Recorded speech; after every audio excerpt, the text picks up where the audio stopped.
হচ্ছে আগেরবার হয়েছে এটা আমি পাই নাই। নাই কেন কেন হয় নাই এবার? কাগজপত্র জমা দিছিলেন? হ্যাঁ। কার কাছে? হুম? কার কাছে কাগজ জমা দিচ্ছেন? হিসাবে ম্যাডাম এটা কি কয় আপা ম্যাডাম কি কয়? ম্যাডাম খোঁজ করি নাই। বলো তো তোমাদের মূল সমস্যাটা কি হয়েছে? আমরা কাগজপাতি জমা দিয়েছিলাম তা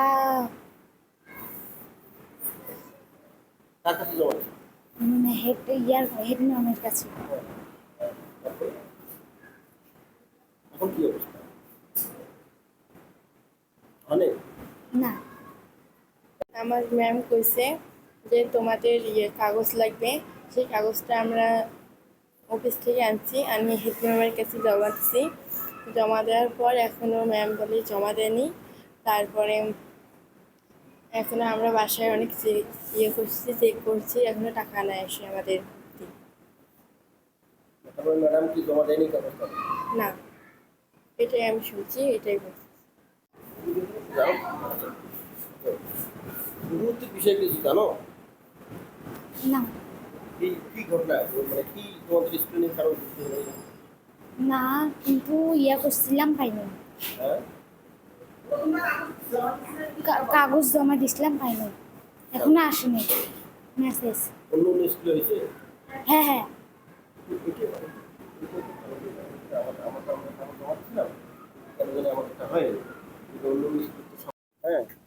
কি অবস্থা তিনি কি সমস্যা? উপভূতি দেয় আসি নি কেনবা মোবাইল ওই যে কি করি দেন কি দেখেন দে করি আন ওর থেকে না কাল বলে তাড়াতাড়ি করি আনো টাকা দিবে। তো ওই তো সব স্কুলতে শুনি বলে টাকা দিছে এলাম এটাই টাকাই দেয়। এটা হেডমাস্টারের সাথে কথা বলেছেন? মুই নাই এসব এই উদ্যোগটি কার কার হয়েছে? মেলা সওয়ারে না হয়েছে কার কারো হয়েছে কি? মানে পাইছি টাকা আগত পাসি ন হ্যাঁ। আগত পাসি ন আর অনেকদিন হাতে কেন দেয় না 1-1.5 বছর হাতে। কি শুনছেন তোমার কেন না হয় কি শুনছেন? মুই তো এলে স্কুল আইসং না মুন্নির ভাই জানি। না আমি তো কালকে শুনছি শুধু ঘটনা বলে ছেলেগুলো উপবৃত্তি পাইতেছে না, কাগজপত্র বলে হেডমাস্টার মানে করেনি, জমা দেয়নি অফিসে, এই জন্যই পাইছে না। কি মনে হয় এটা কেন এটা হওয়াতে কি এটা হওয়াতে তো ভালো নয়, এটা খারাপ ক্ষতি। তো এটা তো ওটা ক্ষতি না, বাচ্চা কাচ্চা মানুষের 10 টাকা পাইলেও উপকার হয়েছে, এখন দেয় নাই যে কি জন্য তা সেটা তার জব মাই দিবে। আপনি কি মনে করেন যে হেডমাস্টার গাফিল? যে তাছাড়া কি, তাছাড়া হেডমাস্টার গাফিলতি ছাড়া আর কি, দায়িত্ব তো সব হেডমাস্টার। বিসমিল্লাহির রহমানির রহিম। আমার এই বালাপাড়া স্কুলে আমার মেয়ে এখানে ভর্তি হয়ে আছে। ভর্তি হয়ে থাকার পর উপবৃত্তির জন্য বহুদিন থেকে আমি এখানে আসি, কোনো উপবৃত্তির টাকা আমি পাইনি।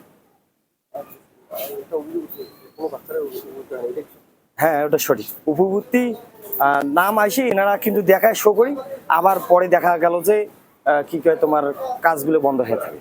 এইরকম প্রায় অভিভাবক আসে আর ঘুরি যায়, আসে আর ঘুরি যায়।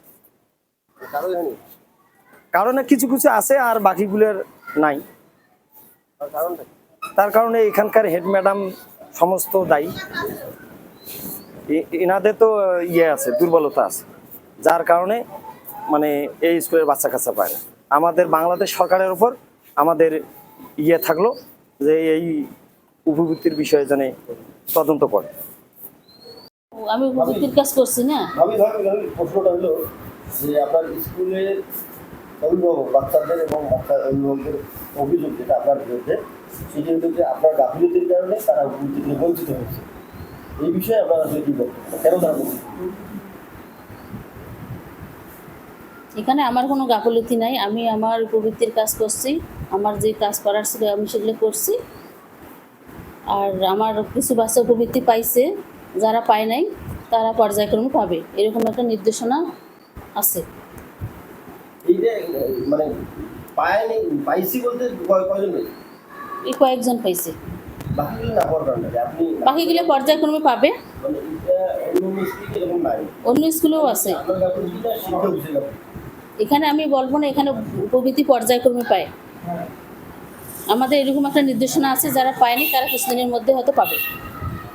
কিন্তু পাবে এরকম কোনো নির্দেশনা পাইছে? হ্যাঁ আছে, মোবাইলে আছে, এটা কি আপনার স্কুলে ছিল না অন্য অন্য স্কুলে আছে? অনেক স্কুলেই আছে। আশা করি জি, অন্য স্কুলে বলতে পারবেন? আমি তো এই মুহূর্তে নির্দিষ্ট করে বলতে পারতেছি না, তবে আমি ফোনে অনেক টিচারের সঙ্গে কথা বলছি, তারা বলছে যে 5,000 এখনো বাকি আছে, তারা পর্যায়ক্রমে পাবে। শিক্ষার্থীর মতো উপবৃত্তি পায়নি, পাবে। আপনার এই স্কুলের সমস্যাটা কি? আমার স্কুলের কোনো সমস্যা নেই, আমি তো উপবৃত্তির কাজ করছি, আমি তো উপবৃত্তির কাজ করছি, পাবে, তারা পর্যায়ক্রমে পাবে। যে আপনার সম্ভবত কয়েকটা স্কুলের প্রধান শিক্ষকের আমরা যেটা পাইছি যে প্রধান শিক্ষকের অবহেলার কারণে কিছু স্কুলের উপবৃত্তি থেকে বঞ্চিত শিক্ষার্থীরা। কিন্তু ওই প্রধান শিক্ষিকা, বিশেষ করে সিন্ধুনের বালাপাড়া সাথে প্রধান শিক্ষিকা, ওনার নাম সম্ভবত সুরাইয়া বেগম জুই, উনি ওনার কাছে উনি বলছে উনি দায়টা চাপাইছে মূলত শিক্ষা অফিসে, যে আমরা কাগজপত্র ঠিক মতো পাঠাইছি, শিক্ষা অফিস হয়তো বা এটা কোনো কারণে বা ওনাদের কারণে হয়নি। এই যে এ বিষয়ে আমার এই বিষয়ে আমার আপনার এই পদক্ষেপ, তাই না? তাহলে আমি তো নতুন আসছি, তাই না? এখানে নতুন আসছি, তাহলে আমি আগে বিষয়টা দেখি আগে কে আসলে এটার সঙ্গে দায়ী। আর যদি এখানে টিচার দায়ী হয় তাহলে তো ব্যবস্থা নেবে। আর আমাদের অফিস হলে তো সেটারও কে কে এটার সঙ্গে জড়িত, কেন উপবৃত্তি পেল না বাচ্চারা, সেটা অবশ্যই আমি দেখি। এটা আমরা তদন্ত করে ব্যবস্থা নিই। যদি এই যে বাচ্চারা পাইলো না, এটার জন্য মানে আপনার কি মনে হয় বাচ্চারা পাবে কি মনে হয়? এটা তো উপরে লিখতে হবে, হ্যাঁ, যে আসলে উপবৃত্তি তো মনে হয় পরবর্তীতে তারা দেবে, অসুবিধা নেই স্যার, আমরা লিখবো। এইরকম কোনো সুযোগ আছে কি যে তারা পাবে বাচ্চারা? আমি আসলে একটু একটু লিখে জেনে নিয়ে আপনাকে জানাবো। আমি জেনে নিই, আমি ঢাকায় কথা বলি, উপবৃত্তি সেকশনের কথা বলি, তাই না? কথা বলে যে তারা বকেয়া পাবে কিনা, মানে যেটা তারা পায়নি আর কি, সেটা পাবে কিনা আমি অবশ্যই জানাবো আপনাদেরকে।